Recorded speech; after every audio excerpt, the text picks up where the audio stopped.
ఆంధ్రప్రదేశ్లో ఎన్నికల విధుల్లో టీచర్ల ఎంట్రీతో జగన్మోహన్ రెడ్డికి ముక్కుతాడు పడబోతోందా? జగన్మోహన్ రెడ్డి వ్యూహాలు విఫలం కాబోతున్నాయా అంటే అవుననే సమాధానం ఇస్తున్నారు కొంతమంది రాజకీయ విశ్లేషకులు. ఇక ఇదే అంశానికి సంబంధించి మనతో మాట్లాడేందుకు ప్రముఖ రాజకీయ విశ్లేషకులు నిమ్మగడ్డ సీతారత్న కుమారి గారు మనతో ఉన్నారు. మేడంతో మాట్లాడదాం. మేడం నమస్తే. నమస్తే అండి. మేడం, ఆంధ్రప్రదేశ్లో ఎన్నికల విధుల్లో టీచర్ల ఎంట్రీతో జగన్మోహన్ రెడ్డికి ముక్కుతాడు పడబోతోందా? జగన్మోహన్ రెడ్డి వ్యూహాలు విఫలం కాబోతున్నాయా అంటే ఏం చెప్తారు? డెఫినెట్గా అండి. ఎందుకంటే జగన్మోహన్ రెడ్డి గారు ఉపాధ్యాయుల్ని, ఎంప్లాయీస్ని చాలా ఇబ్బంది పెట్టారు. ఈ 5 సంవత్సరాల్లో కూడా రకరకాలుగా ఇబ్బందులు పెట్టారు. వాళ్ళకి పెంచుతామన్న శాలరీస్లో పిఆర్సీ కానీ, వాళ్ళకి పెంచాల్సినటువంటి డిఏ కానీ, ఇవన్నీ చూస్తే కనుక ఆయన చెప్పింది ఒకటి, చేసేది ఒకటి. ఆయన ఎంప్లాయీస్ మీటింగ్లో చెప్పేది ఒకటి, జీవో రిలీజ్ అయ్యేది ఒకటి. ఇలాంటి కన్ఫ్యూజన్లో ఎంప్లాయీస్ డెఫినెట్గా 100%, please note down, 100% not only teachers అండి, ఎంప్లాయీస్ ఆల్సో అగైనెస్ట్ ఉన్నారు. చాలా కోపంగా కూడా ఉన్నారు. ఎందుకనంటే దానికి there are many reasons. Employees కానీ, ఎంప్లాయీస్లో ఉన్నటువంటి హయ్యర్ లెవెల్ పీపుల్ కానీ, వాళ్ళ శాఖకు వచ్చినటువంటి నిధులు వాళ్ళకి తెలియకుండానే వచ్చిన 5-10 నిమిషాల్లోనే సీఎం దానికి వెళ్ళిపోవడం, ఆయన వేరే పర్పస్ కోసం యూజ్ చేయడం. అంటే ఒక పర్పస్ కోసం, ఒక శాఖ కోసం వచ్చిన ఫండ్స్ ఆ శాఖలో ఉపయోగించకుండా వేరే తరలించడం అనేది కరెక్ట్ కాదు. ఇది అన్ని శాఖల్లోనూ జరుగుతున్నటువంటి నిరంతర ప్రక్రియ. సో ఆబ్వియస్లీ ఉంటుంది.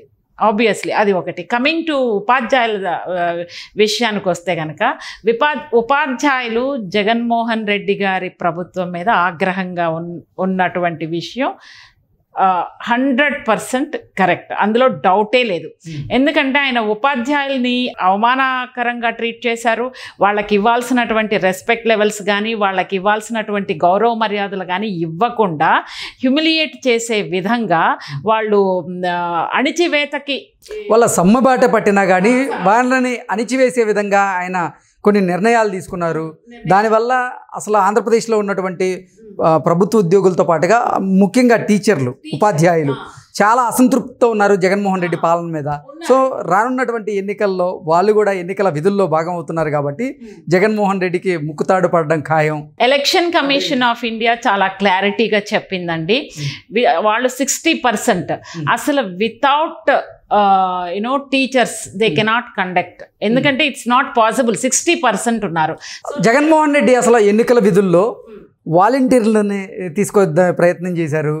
ఆ వాలంటీర్లు వస్తే మాత్రం రానున్నటువంటి ఎన్నికల్లో జగన్మోహన్ రెడ్డికి అనుకూలంగా వాళ్ళు పనిచేసే అవకాశం ఉందని భావించి కేంద్ర ఎన్నికల సంఘం వారిపైన కొన్ని కఠినమైనటువంటి నిర్ణయాలు తీసుకున్న నేపథ్యంలోనే ఇప్పుడు టీచర్లు గనక ఎన్నికల విధుల్లోకి వస్తే జగన్మోహన్ రెడ్డి పరిస్థితి ఎలా ఉండబోతుందండి? అంటే ఉపాధ్యాయులు కూడా వాళ్ళ బాధ్యతని వాళ్ళు సక్రమంగానే నిర్వర్తిస్తారండి.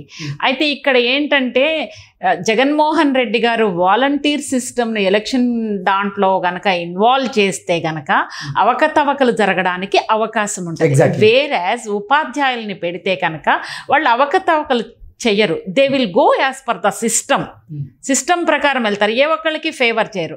సిస్టమ్ ప్రకారం వెళ్తే చాలు కదా.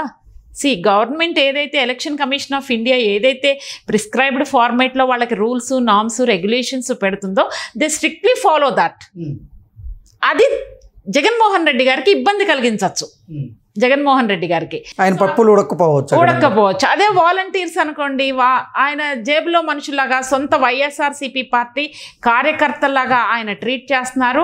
కొంతమంది వాలంటీర్స్ వాళ్ళ కార్యకర్తలం అనుకునే పని చేస్తున్నారు, విచ్ ఈస్ నాట్ రైట్ అమ్మా. మీకు జగన్మోహన్ రెడ్డి గారు సొంత జేబులో నుంచి మీకు జీతాలు ఇవ్వడం లేదు. ఆంధ్రప్రదేశ్ ప్రజల నుంచి కలెక్ట్ చేసిన ట్యాక్స్ రూపంలో మీకు జీతాలు వస్తున్నాయి. మీరు ఆయన పర్సనల్గా చేయడం కాదు, మీరు ఆంధ్రప్రదేశ్ ప్రజల కోసం పనిచేయాల్సిన బాధ్యత ఉంది. అందుకోసమే ఇవి అన్ని ట్రిక్స్ కానీ, ఈ పొలిటికల్ మైండ్ సెట్ ఏ విధంగా ఆలోచిస్తున్నారు. Election commission of India that is the most powerful system in our Indian government అండి. ఒక స్వతంత్ర ప్రతిపత్తి కలిగినటువంటి సంస్థ మన election commission of India. It is not easy to conduct elections for India. ఇంతమంది ఇంత 150 కోట్ల మంది ఉన్నటువంటి భారతదేశ ప్రపంచంలోనే మనది అత్యంత ప్రజాస్వామిక నెంబర్ 1లో ఉన్నటువంటి మన ప్రజాస్వామిక దేశంలో ఎలక్షన్స్ కండక్ట్ చేయడం అనేది ఇది మామూలు విషయం కానే కాదు. ఎంతో కసరత్తు ఉండాలి, ఎంతో ఎక్సర్సైజ్ ఉండాలి. దట్టు ఇండియన్ పొలిటికల్ లీడర్స్ యొక్క మైండ్ని దృష్టిలో పెట్టుకుని వాళ్ళు ప్లాన్ చేస్తారు. ఎలా నిర్వహించాలి, ఏంటి, మనీని ఎలా కంట్రోల్ చేయాలి, మద్యంని ఎలా కంట్రోల్ చేయాలి, ప్రలోభాలకు గురి చేస్తే ఎలా కంట్రోల్ చేయాలి అనే దాని మీద ఉక్కు పాదం మన ఎలక్షన్ కమిషన్ ఆఫ్ ఇండియా పెడుతుంది. We must respect. అది మన కాన్స్టిట్యూషనల్ ఇన్స్టిట్యూషన్, అది మన రాజ్యాంగబద్ధంగా ఉన్నటువంటి ఇన్స్టిట్యూషన్ మన election commission of India. So అందుకని ఇవన్నీ చూసి ఎంప్లాయీస్ని పార్ట్ ఆఫ్ ద ఎలక్షన్ దాంట్లో పెట్టాలి అని స్ట్రిక్ట్గా నిర్ణయం తీసుకున్నారు. వాలంటీర్స్ దూరంగా ఉండాలని చెప్పారు.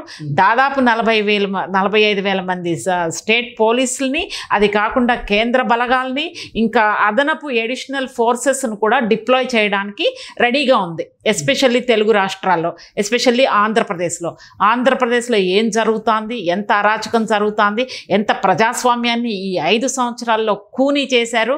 Everything they have data. దాని ప్రకారమే వాళ్ళు ప్లాన్ చేస్తారు. లేకపోతే ఎందుకంటే వద్దంటారండి, వాలంటీర్ సిస్టమ్ని ఎందుకు వద్దంటారు, ఎంప్లాయీస్ని ఎందుకు ఇన్వాల్వ్ చేయాలనుకుంటున్నారు? ఎందుకంటే everything should go as per the process అనే దాంట్లోనే ఎలక్షన్ కమిషన్ ఆఫ్ ఇండియా ఆలోచిస్తుంది కాబట్టి ఇది చేస్తున్నారు. ఈవెన్ కుప్పంకి కూడా సెంట్రల్ ఫోర్సెస్ అవి అన్నీ కూడా అంటే తెలుసు, వాళ్ళకి ఏం జరుగుతుంది ఆంధ్రప్రదేశ్లో అనేది తెలుసు. డెఫినెట్గా ఆంధ్రప్రదేశ్ మీద ప్రత్యేకమైన నజర్ ఉంటుంది వాళ్ళకి. అంత ఈజీగా జగన్మోహన్ రెడ్డి గారు, ఆయన పార్టీ ప్రజాప్రతినిధులు, ఎమ్మెల్యేలు కానీ ఎంపీలు కానీ ఈ 5 సంవత్సరాలు మీరు విర్రవీగారు. కానీ ఇప్పుడు అంతా మొత్తం ప్రభుత్వ యంత్రాంగం మొత్తం ఎలక్షన్ కమిషన్ ఆఫ్ ఇండియా అండర్లోకి వెళ్ళిపోయింది. వాళ్ళు ఇప్పుడు వీళ్ళ మాట వినరు. ప్లస్ వాళ్ళు రిలీఫ్ ఫీల్ అవుతారు. అమ్మయ్య, మన డ్యూటీ 5 సంవత్సరాల తర్వాత మనం చేసుకునే టైం వచ్చింది అని చెప్పేసి అన్ని ప్రభుత్వ సంస్థలు కూడా రిలీఫ్ అవుతాయి. ఈ రోజు నుంచే మొదలైపోయింది. సో రానున్న ఎన్నికల్లో జగన్మోహన్ రెడ్డి పప్పులు ఇక కేంద్ర ఎన్నికల సంఘం ముందు ఉడకవా అంటే ఏం చెప్తారు? 100% ఉడకవు. ఆయన ఇప్పుడు ఎవరు ఆయన మాట వినరు. ఇప్పుడు పోలీసులు విన్నారు అనుకోండి, పోలీసులు, ఎలక్షన్ కమిషన్ ఆఫ్ ఇండియా సీరియస్గా యాక్షన్ తీసుకుంటుంది. ఒకరి డిస్ట్రిక్ట్లో ఏదన్నా గొడవలు జరిగితే, ఏదన్నా అరాచకాలు జరిగితే, ఏమన్నా అనుకోని సంఘటనలు జరిగితే జిల్లా SP is responsible for that. He has to answerable to the Election Commission of India, and Election Commission of India ready to take any steps against them if anyone supports to the political parties. వాళ్ళేమీ ఉపేక్షించరు. they will take serious steps. So అందుకని ఏంటంటే వాళ్ళు కూడా కొంచెం సక్రమంగా వాళ్ళ డ్యూటీని వాళ్ళు చేయడానికి అవకాశాలు ఉన్నాయి. జగన్మోహన్ రెడ్డి గారి పప్పులు ఎట్టి పరిస్థితుల్లో ఉడకవు. అందుకే ఇప్పుడు ఉపాధ్యాయులు వస్తున్నారు అంటేనే ఆయన గుండెల దడ మొదలవుతుంది. ఎందుకంటే వాళ్ళు సక్రమంగా విధులు నిర్వహిస్తారు. వాళ్ళేమి తెలుగుదేశం పార్టీకి ఫేవర్గా ఉండరు, జనసేన బీజేపీకి ఉండరు. సిస్టమ్ని ప్రాసెస్ కరెక్ట్గా వెళ్ళేటట్టు చూస్తారు. అది చాలు కదా ప్రజల మ్యాండేట్ క్లియర్గా బయటికి రావడానికి. సో వాలంటీర్స్ రావట్లేదు, అదో పెద్ద మైనస్ పాయింట్. ఉపాధ్యాయులు రావడం ఆయనకి అదో పెద్ద మైనస్ పాయింట్. వెరసి ఇవన్నీ ఒక ఎత్తు అయితే ప్రజల్ని తీర్పు ఏ విధంగా ఉంటుంది, ఆయన ఎంత ఇబ్బందులు పెట్టారో, ఆయన ఏదో బటన్ నొక్కాను అందరికీ డబ్బులు వెళ్ళిపోయినాయి అని అనుకుంటున్నారు కానీ ఆయన అది కాదు. అవి తాత్కాలికం. ప్రజలు దీర్ఘకాలిక ప్రయోజనాలకే పీట వేస్తారని నేను అనుకుంటున్నాను.